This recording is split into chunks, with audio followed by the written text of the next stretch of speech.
Në një skenar të përfytyruar nga analisti dhe publicisti kosovar Berat Buzhala, Kosova po përballet me një prej periudhave më të ndërlikuara politike që nga shpallja e pavarësisë.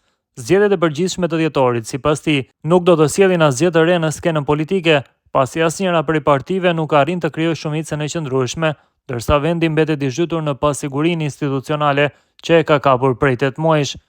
Në këtë sfond, një zhvillim i madh pritet të ndodhë sipas Buzhalës në pranverën e hershme, kur pritet të ketë zgjedhje sërish, pasi vendi do të kalojë krizën e zgjedhjes së presidentit. Sipas Buzhalës, në pranverën e hershme do të ndodhte edhe lirimi nga gjykata speciale e Hagës e ish-presidentit Hashim Thaçi.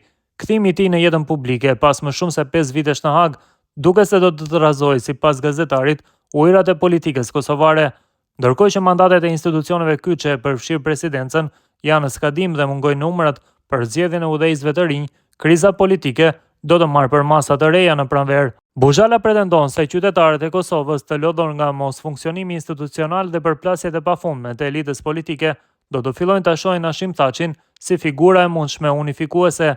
Ai, sipas tij, do të nisë një turne falendërues nëpër Kosovë, duke u takuar me qytetarë, aktivistë dhe ish bashkëpunëtor me një mesazh të qartë për unitet kombëtar, bashkëjetesë, orientim euroatlantik dhe marrëdhënie të ngushta me Shqipërinë. Buzhala shkon edhe më tej.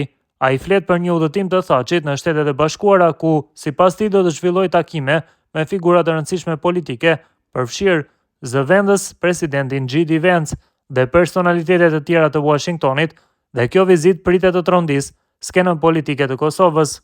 Postimi i Berat Buzhalës: "Pra do të kemi zgjedhje të përgjithshme në dhjetor, të cilat nuk prodhojnë kur gjë të re. Në pranverën e hershme lirohet Hashim Thaçi, në ndërkohë kriza politike në vend do të vazhdojë.